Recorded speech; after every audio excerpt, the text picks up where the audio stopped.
In this video, I'm going to continue with the topic of the combination of fractions, decimals and percentages. I'll focus on some more problems. So let's jump straight in with the calculator intro.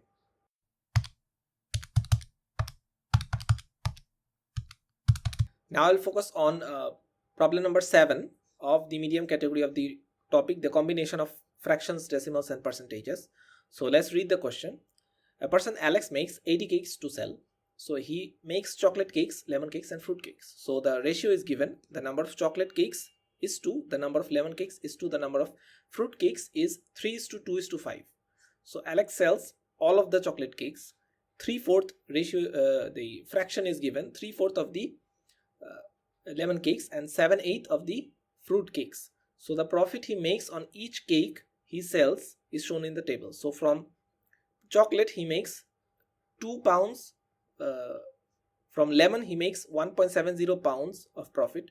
From each fruit he makes 2.40 pounds. So you have to work out the total profit that Alex makes from the cakes he sells.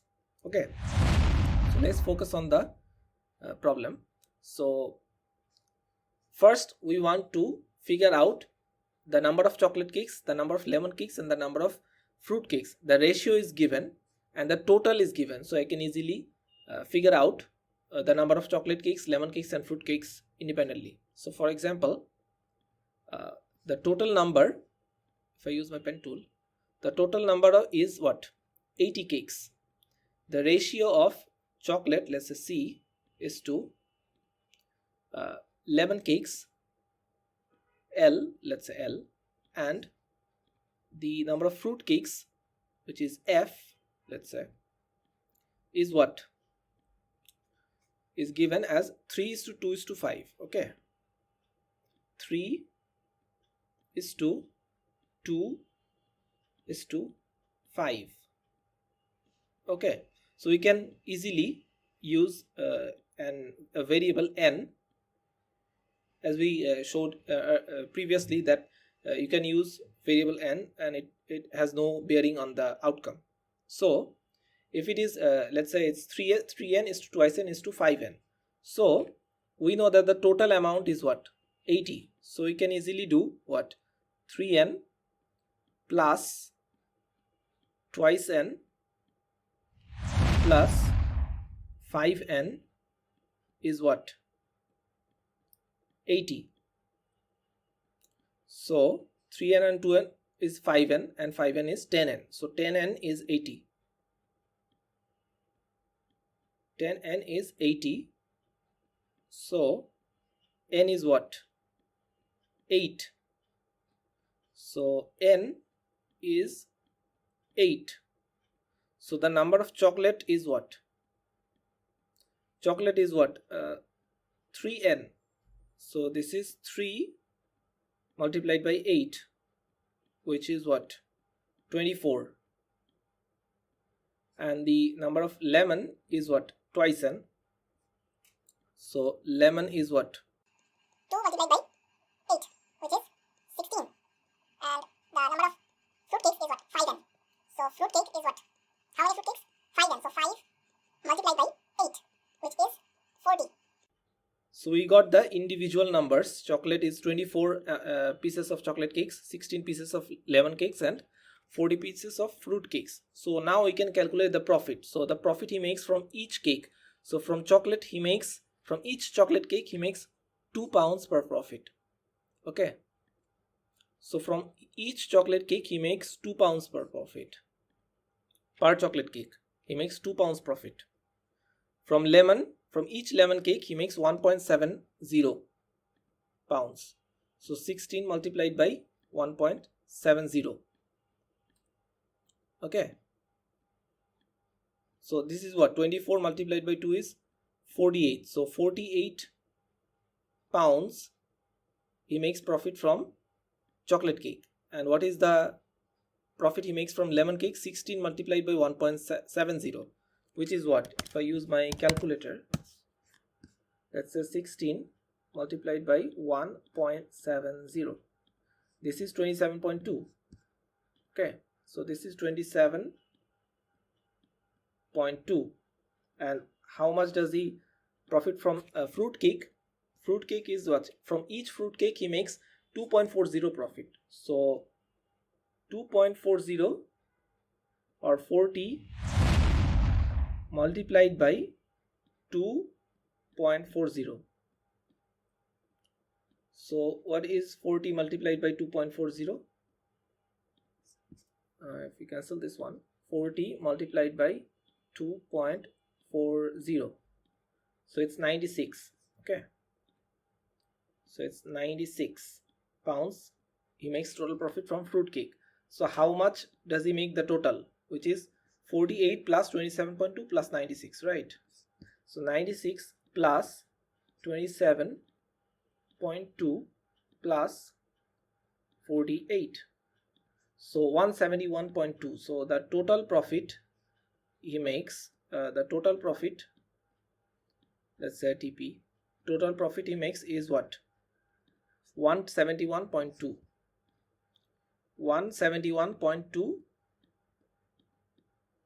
pounds. So this is the total profit he makes from all the cakes. Now I'll focus on problem number 8, which is very different problem. So you have to use algebra to show that the recurring decimal 0.254 is 14 by 55. Now we did a previous problem which was you have to show a recurring decimal is equal to a fraction, but algebra was not used. So we will use algebra to show that this, the left hand side is right hand side, a recurring decimal is equal to this fraction.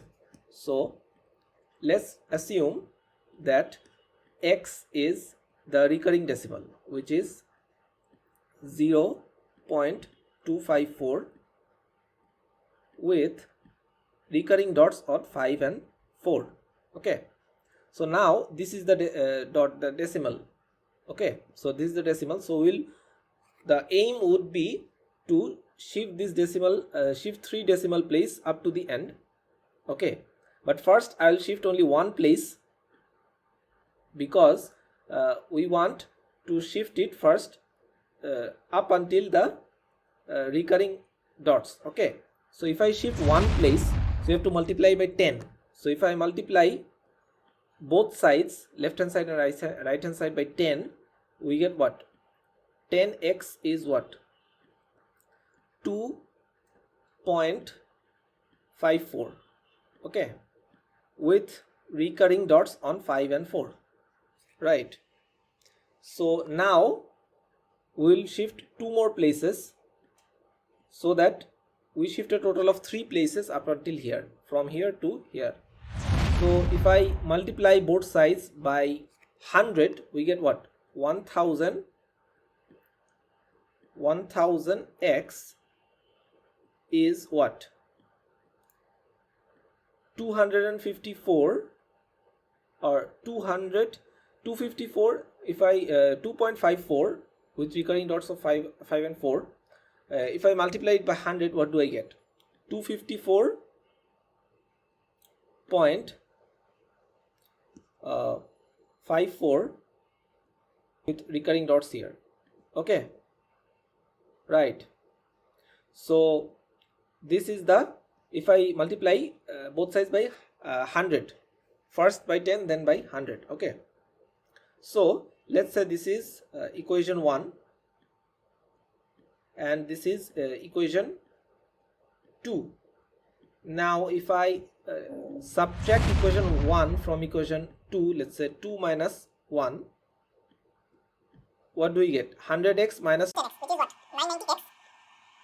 990x is what? 254.54 is recurring dots here, minus 2.54. So this is 254.54 with the recurring dots here, minus 2.54 with the recurring dots over 54. Now the aim here is to basically separate the recurring dots, so that we get a fraction, we get a pure fraction without any recurring dots. So as you can see, if we subtract 254.54 with recurring dots over 54 minus 2.54, we get what? 252, right? So 990x is 252. 990x is 252. So what is x? x is what, 252 by 990. Okay, now we can easily simplify this into 14 by 55. So let's say both can be divided by 3. 252 because 2 plus 5 plus 2 is 9, which is divisible by 3. So 252 is divisible by 3 and 990 is obviously divisible by 3. So if I divide both the numerator and denominator by 3, we get what? 3 8s are 24 and 3 4s are 12, which is 84, and this is 330, right? Now this is also divisible by 3. 8 plus 4 is 12, so 12 is divisible by 3. So 84, if I divide 84 by 3, we get what? 28. 3 2s are 8, 3 2s are 6, 24, 3 8s are 24, yeah. And this is 110. Now if I divide 28 by 2, we get what? If we divide 28 by 2, we get what? 14, and 110 is 55. So as you can see, if we simplify the fraction, we get what? 14 by 55. So this is how you can algebraically show that x is 14 by 55, or the left hand side is equal to the right hand side. Now I'll focus on problem number 9, which has a combination of fractions and percentages. So let's read the problem. It says, Josh buys and sells books for a living. He buys 120 books for £4 each. He sells half of the books for £5 each. And he sells 40% of the books for £7 each. And he sells the rest of the books for £8 each. So you have to calculate Josh's percentage profit. So let's tackle each of the problem, each of the parts of the problem one by one. So if I go to my notepad and use my pen tool, so what does it say? He says he buys 120 books. So how many books in total does he buy? He buys 120 books for £4 each. So let's calculate his operational cost. Okay, so he buys 120 books and each having £4 each. So how many books, or what is the cost of his what is the operational cost? His total operational cost for buying all those books is what? £480. Okay, so £480 is his operational cost, or his his investment. So what is his profit? So you have to calculate his profit one by one, segment by segment. Okay, so first he says that he sells half of the books for £5 each. So what is half of 120? 60, right? Half of 120 is what? 60. So half of the books for what? £5 each. So if he buys 60 books for £5 each, what is the revenue that he gets from those 60 books? £300, right? And the next one, he says that if he sells 60 books, he buys 120 books and sells 60 books for £5 each. So he gets £300 as revenue from those 60 books. Okay, so he sells 40% of the books for £7 each. So what is 40% of 120? What is 40% of 120?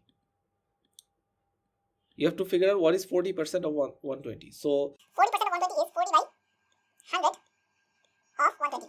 Okay, so what is 40 by 100? Let's say 4 by 10. Okay, so 4 by 10, if I cross the 0, I have what? 48. 12 into 4, 48. 48 books. He buys 48, or he sells 48 books for what? £7 each. So he sells 48 books for £7 each. So what is the revenue that he generates from those 48 books?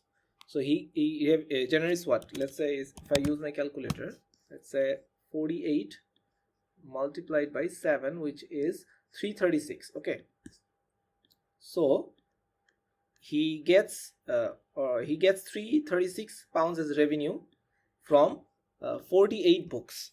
Okay, then he sells the rest of the books for £8 each. So if I have 60 and 48, if I add 60 and 48, what do we get? We get 108.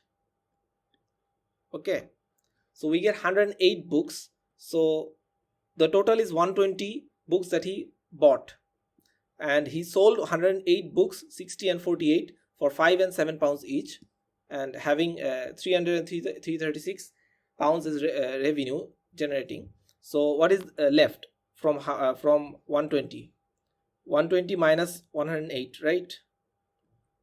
So there are 12 books left. Okay, so these 12 books, the 12 remaining books, he sells for 8 pound each. So the 12 remaining books he sells for 8 pound each, which is what, 96. Okay, so he generates revenue of 96 pounds from those 12 books. Okay, so you have to calculate Josh's percentage profit. So let's first calculate how much revenue does he get. So what is 300 plus 336 plus 96? If I use my calculator, 336 plus 300 plus 96, this is 732. So the total revenue that he generates is 732. Okay, and the total operational cost is what, 480. So his total revenue is 732, his total operational cost is 480. So if I just subtract 480 from 732, what do we get? Minus 480, we get what, 252. So we get 252 pounds in profit. Okay, so he generates a profit of 252 pounds. So from, you have to calculate what, the Josh's percentage profit. So Josh generates 252 pounds from what? 252 pounds from the cost what? From the cost 480, right? 480, that was his cost. Okay, so 480 was the cost, and he generates 252 pounds of profit. Okay, so what is the percentage of profit? So from 480 pounds to 480 pounds, he gets 252 profit. And so from what is from 100 pounds, let's say you have to calculate percentage, right? Percent. So you have to calculate from what is from 100 pounds that he generates. So from 4, if he generates 480, if he generates 252 pounds of profit from 480 capital, or the investment that he made. So what is the pound if he gets from $100 investment, 100 pounds investment? So this is what, 252 by 480 multiplied by 100, right? So this is the percentage profit. So if I cut off this 252 by 48, so if I divide 252 divided by 48, this is 5.25. okay, multiplied by 10, we get 52.5. so we get what, 52.5% profit. So this is his profit percentage, which is 52.5. Let's now focus on problem number 11. It says that James is taking 3 examination papers in Spanish. So here are his first 2 results. So paper 1 is 43 out of 80. Paper 2 is 38 out of 65. So paper 3 is out of 95. So the marks in each of these 3 papers are added together. So you have to find the lowest mark that James needs in paper 3 to achieve 60% of the total marks. So in paper 1, let's say in paper 1, P1, he gets what? In paper 1, he gets 43 out of 80. Okay, 43 out of 80. In paper 2, he gets 38 out of 65. 38 out of 65. Okay, so in paper 3 is out of what? Paper 3 is out of 95. So you have to figure out what does he get out of 95. Let's say he gets X.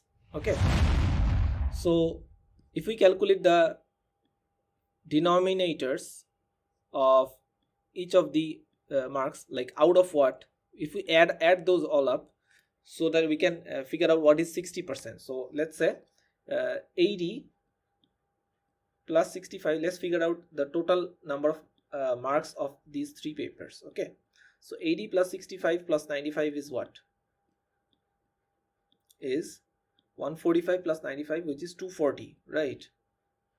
I think it's 240. 80 plus 65 is 145. 145 and 95 is 240. Okay, so the total marks is 240. Okay, and what is 60%? Let's say 43. He gets 43 first, then he gets what? 38, and the third, let's say he gets X. So this is what? 60%. This has to be what? 60%, or 60 by 100, right? So if I just simplify this equation, what do we get? 60 by 100, or 6 by 10, or 3 by 5. And so what is 43 plus 38? 43 and 30 is 73. 73 and 8 is 81. Okay, so 81, yeah, 81 plus X is what? 240 will be multiplied if we take this here. So it's 3 by 5 multiplied by 240. So if we divide 240 by 5, we get what? 5 4 is 20 and 45 is 40. So this is 3 multiplied by 48, which is 46 is 120, 8 is 24. 144. We can do the calculations. So what is 81 plus X is what? 144. So what is X? X is 144 minus 81. So this is what? 63, I think. Yeah, 63. so he has to get 63 in the last, or the paper 3, for the total to be, his total marks out of all the three papers to be 60%. I hope by now you already have a firm grip on the concept of the combination or problems regarding the combination of fractions, decimals and percentages, and how you can approach to this type of mathematical problems that have multiple concepts mixed together. So in the next video I'm going to focus on some different topics, so stay tuned till then.